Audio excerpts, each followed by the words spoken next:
მოგესალმები გელა, პირველ რიგში დიდი მადლობა შეხვედრისთვის. ჩვენ დღეს განვიხილავთ ერთ-ერთ ვფიქრობ საინტერესო და მეტად მნიშვნელოვან საკითხს, რომელიც შეეხება მიწისა და მასზე დამაგრებული შენობის, ნაგებობის ერთობლივად მიწოდების დღეგეთი დაბეგვრის საკითხს. Როგორც ვიცით, საქართველოს საგადასახადო კოდექსით როდესაც ხდება დამოუკიდებლად ცალკე მხოლოდ მიწის მიწოდება, დავაკონკრეტებ აქ საუბარი არის ისეთ შემთხვევაზე, როდესაც საკადასტრო კოდით, იგივე საჯარო რეესტრის ამონაწერით მიწაზე არ ფიქსირდება არანაირი ობიექტი და ხდება ასეთ დროს დამოუკიდებლად მხოლოდ მიწის მიწოდება, ასეთი მიწოდება განთავისუფლებული არის დღეგესგან ჩათვლის უფლების გარეშე. თუმცა ამავე კოდექსით დადგენილი არის შემთხვევა, როდესაც მიწისა და მასზე დამაგრებული შენობის ნაგებობის ერთობლივად მიწოდება იბეგრება დღეგეთი. რამოდენიმე კვირის წინ გამოვიდა შენი სტატია, რომელიც სწორად ამ საკითხს შეეხება და ვფიქრობ, რომ საკმაოდ საინტერესოდ გაქვს გაშლილი ეს თემა, გაანალიზებული გაქვს და შენი თვალთახედვა არის წარმოდგენილი ამ სტატიაში აღნიშნულ საკითხთან მიმართებით. ვფიქრობ, ჩვენი მაყურებლისთვის საინტერესო იქნება თუ უფრო დეტალურად ჩავშლით ამ თემას და განვიხილავთ ამ საკითხს და გაგვანდობ შენს ანალიზს ამ თემასთან დაკავშირებით. გისმენთ გელა. პირველ რიგში აღნიშნოთ, რომ ეს არ არის კონსულტაცია, ჩვენ მოსაზრებებს გაუზიარებთ მსმენელს ამ საკითხთან დაკავშირებით და მიზანი არის, რომ დავანახოთ ლოგიკა, რასაც ეფუძნება ეს საკანონმდებლო ნორმა. საგადასახადო კოდექსში აღნიშნულია, რომ მიწის და მასზე დამაგრებული შენობა-ნაგებობის მიწოდება ითვლება შენობა-ნაგებობის მიწოდებას, რაც ნიშნავს, რომ მთლიანი ოპერაცია მიწის ღირებულების ჩათვლით იბეგრება დღეგეთი. ჩემი აზრით, იგულისხმება შემთხვევები, როცა შენობის მიწოდება ხდება იმ ფართობის მიწასთან ერთად, რომელიც აუცილებელია ამ შენობის ფუნქციონირებისთვის, ანუ რომელიც უშუალოდ არის დაკავშირებული ამ შენობასთან, რომელიც გარეშეც მოკლედ შენობა ვერ ფუნქციონირებს, ხო? ეს არის დავარქვათ შერეული ოპერაცია და მთლიანი ოპერაცია კანონმდებლობმა ჩათვალა, რომ ამის გახლეჩვა და ცალ-ცალკე საქონლის მიწოდებად განხილვა არ იქნებოდა შესაბამისი ოპერაციის არსის, ამიტომ იბეგრება მთლიანი. გელა, შენ საუბარში ახსენე ტერმინი შერეული. ჩვენი მაყურებლისთვის უფრო ნათელი რომ გახდეს, რაზე არის საუბარი. ასეთ კითხვას დაგისმევ, თუ არის საგადასახადო კოდექსში განმარტებული ტერმინი შერეული, ანუ აი ამ დეფინიციას თუ ეხება ჩვენი კანონმდებლობა და როგორ განმარტავს ამ ტერმინს საგადასახადო კოდექსი. შერეული ოპერაცია, როგორც ასეთი 21 წლის შემდგომ საგადასახადო კოდექსის დღეს კარში აღარ გვხდება, ადრე იყო სპეციალური ნორმა 21 წლამდე შერეული ოპერაციის მუხლი იყო. თუმცა როცა ვსაუბრობ შერეულ ოპერაციაზე, მოვიაზებ შემთხვევებს, როდესაც საქონლის და მომსახურების კომბინირებულად მიწოდება ხდება, მაშინ როდესაც ერთი მეორესთან უშუალოდ დაკავშირებულია. ჩვენ შემთხვევაში რომ გადმოვიტანოთ შენობის და ისეთი მიწის მიწოდება, რომელიც უშუალოდ არის დაკავშირებული ამ შენობასთან, ანუ რომლის გარეშეც ეს მიწოდება ვერ მოხდება, ანუ რომლის გარეშეც შენობის ფუნქციონირება, სრულყოფილად ფუნქციონირება არ არის შესაძლებელი. აქვე უნდა აღინიშნოს, რომ სიტყვა დამაგრებულია, რაც კანონში ნახსენებია, ეს კონკრეტულად განმარტებული არ არის. პრაქტიკულად ეს სიტყვა ინტერპრეტირებულია როგორც ერთ საკადასტრო კოდში მოქცეული. არის შემთხვევები მიწისა და ერთ საკადასტრო კოდში მოქცეული შენობის ერთობლივად მიწოდებისა, როდესაც ან ნაწილობრივ წარმოადგენს შერეულ ოპერაციას, რაც ჩვენ ვახსენეთ, ან საერთოდ არ არის შერეული ოპერაცია, ანუ ამ ლოგიკას არ შეესაბამება. მაგალითად, შეიძლება იყოს შემთხვევები, როცა მიწაზე დამაგრებული ისეთი შენობის მიწოდება ხდება, რომელსაც ფაქტობრივად ღირებულება არ გააჩნია, ან ძალიან დაბალი ღირებულება გააჩნია და ყიდველი არ იხდის ამ შენობაში თანხას, არამედ ძირითადად ის იხდის ახალ მიწის გამოყენებისთვის. შენობა უბრალოდ ან შემთხვევითი კომპონენტია ოპერაციის, ან ცალკე, ანუ ასე ვთქვათ, არაარსებითი კომპონენტია ოპერაციის, ანუ ერთი არის, როდესაც დემონტაჟს ექვემდებარება შენობა, უბრალოდ მიწოდების მომენტში დემონტაჟი არ მომხდარა, შესაბამისად რეესში ფიქსირდება, რომ მიწის და მასზე დამაგრებული შენობის მიწოდება მოხდა ფორმალურად თუმცა ამ შენობას ყიდულის არანაირი ღირებულება არ გააჩნია. ან მეორე შემთხვევაში შეიძლება შენობას გააჩნდეს რაღაც ღირებულება, მაგრამ არა თავის კლასიკური ფუნქციიდან გამომდინარე, როგორც შენობის, არამედ დაშლილ მდგომარეობაში რეალიზაციის შემთხვევაში. ორივე შემთხვევაში ფაქტია, რომ შერეულ ოპერაციასთან არ გვაქვს შეხება, ან საერთოდ არ უნდა დაიბეგროს ოპერაცია, ან დაიბეგროს მხოლოდ იმ ნაწილში, რაც არის შენობის ღირებულება, ხო?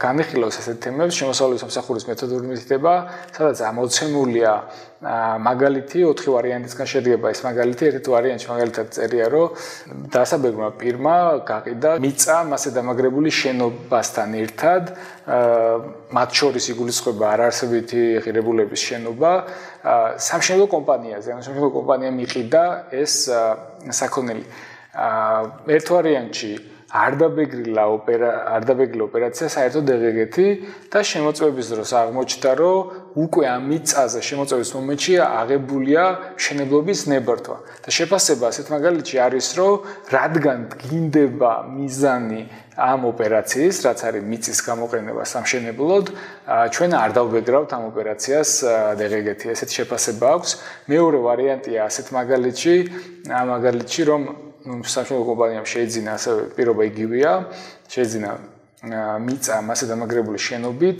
თუმცა შემოწმების დროს არც დემონტაჟი იყო განხორციელებული და არც ნებართვა იყო მშენებლობაზე მოპოვებული ასეთ დროს შეფასება არის რომ უნდა ვერ ჩაითვლება მიწის მიწოდება და ოპერაცია დაიბეგრება დეგეგეთ თუმცა დაკონკრეტებული არ არის რა ღირებულებით რაც უარყოფით მაგალითია იმიტომ რომ გამოდის რომ თუ არ დადგინდება რომ შენობა საერთოდ არაარსებითი ღირებულება აქვს გამოდის რომ გარდა ამ ორი მტკიცებულებისა რაც არის ან დემონტაჟი ან ნებართვა საგაზო ორგანოსთვის სხვა მტკიცებულებები ნაკლებად მისაღებია რომ შეიძლება არსებობდეს შემთხვევები როცა არ არსებობს შემოწმების დროს მით უმეტეს ვერ იარსებებს მიწოდების მომენტში იმიტომ რომ თუ არსებობს შენობა და მიწოდების მომენტში ვერანაირად ვერ იქნება მოპოვებული სამშენებლო ნებართვა. ერთადერთი ფაქტორი, რაც დამოკიდებულია მიმწოდებელზე, ეს არის დემონტაჟი მოახდინოს მიწოდებამდე, მაგრამ თუ ეს არ განხორციელდა, მაშინ პოსტფაქტუმ მტკიცებულებაზე დაყრდნობა მიმწოდების მომენტში ძალიან რთულია. რომ შემდგომ მაგალითად ძალიან მალე მშენებელი ნებართვას აიღებს, შემოწმება არ ჩატარდება მანამდე, ცოტა რთული განსასაზღვრია. ერთი მაგალითია ასევე ნახსენები რომ არაარსებითი ღირებულების მოკლედ ასეთ კონტექსტშია ნახსენები რომ არაარსებით ღირებულების შენობასთან ერთად მიწის მიწოდება მოხდა რომელიც დაბეგრა მიმწოდებელმა და ჩაითვალა მიმღებმა დაბეგრა და გადაიხადა ბიუჯეტს თანხა არ დაუკარგავს და შეფასება არის ესეთი რომ შეიძლებოდა არ დაბეგრილიყო ასეთი ოპერაცია რადგან არაარსებითი ღირებულება ჰქონდაო თუმცა რადგან გადასახადისგან თავის არიდებას არ ქონდა ადგილიო ჩვენ დავტოვებთ დასაბეგრს ანუ ამით ასე ვთქვათ არაპირდაპირ შეგვიძლია დავასკვნოთ რომ თუ რაღაცნაირად დადგინდება და მიიღებს ამას საგადასახადო ორგანო რომ არაარსებითი ღირებულება აქვს შენობას შეიძლება გათავისუფლდეს ოპერაცია დეგეგესგან შენს მაგალითში გელა ახსენე უმნიშვნელო ღირებულების მქონე შენობა როდესაც არის განლაგებული მიწაზე თუ არის განმარტებული აი ამ მეთოდურ მითითებაში ან სხვა კანონმდებლობაში რას მოიაზრებს კანონმდებელი უმნიშვნელო ღირებულების ქვეშ ან თუ არის განმარტებული მაგალითად რა არის არაარსებითი ღირებულების მქონე მაგალითად შენობა კონკრეტულ მითითებაში არაარსებითობა არ არის განმარტებული, ანუ არ არის ცნობილი რა ღირებულებას მიიჩნევს საგადასახადო ორგანო, როგორც არაარსებით შენობის რა ღირებულებას. შესაბამისად, ეს ნაწილიც გაურკვევლობებით არის, ცოტა ინტერპრეტირებადია ეს ნაწილიც და თუ შეჯამება რო გავაკეთოთ, თუ დემონტაჟი ექვემდებარება და არ არის დემონტაჟი განხორციელებული, ყველა кейსი მაშინ ინდივიდუალურად უნდა შეფასდეს, რა მტკიცებულებები უნდა მოგროვდეს საპირწონე იმისა, რომ დადასტურდეს, რომ ამ შენობას ნამდვილად არანაირი როლი არ ქონდა ამ ოპერაციაში, გარდა შემთხვევითი კომპონენტობისა.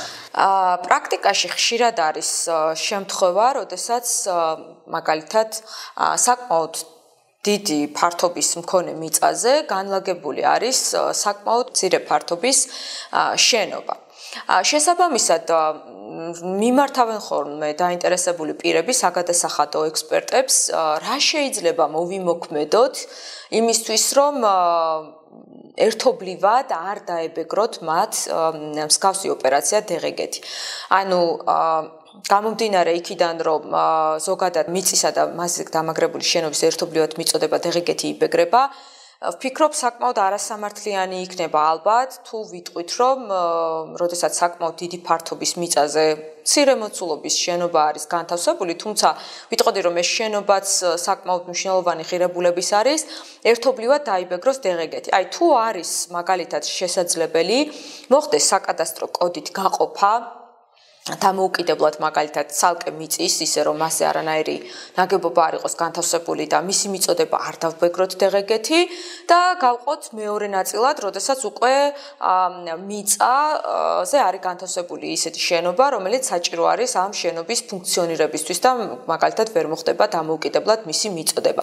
აქ რაიმე საგადასახადო რისკი ხომ არ იკვეთება, ან როგორი მიდგომა არის მაგალითად შემოსავლების სამსახურის მხრიდან და აქვე კიდევ მეორე კითხვას დავამატებ, პრაქტიკაში თუ გქონია მსგავს საკითხზე დავა და როგორ დამთავრებულა ეს დავა.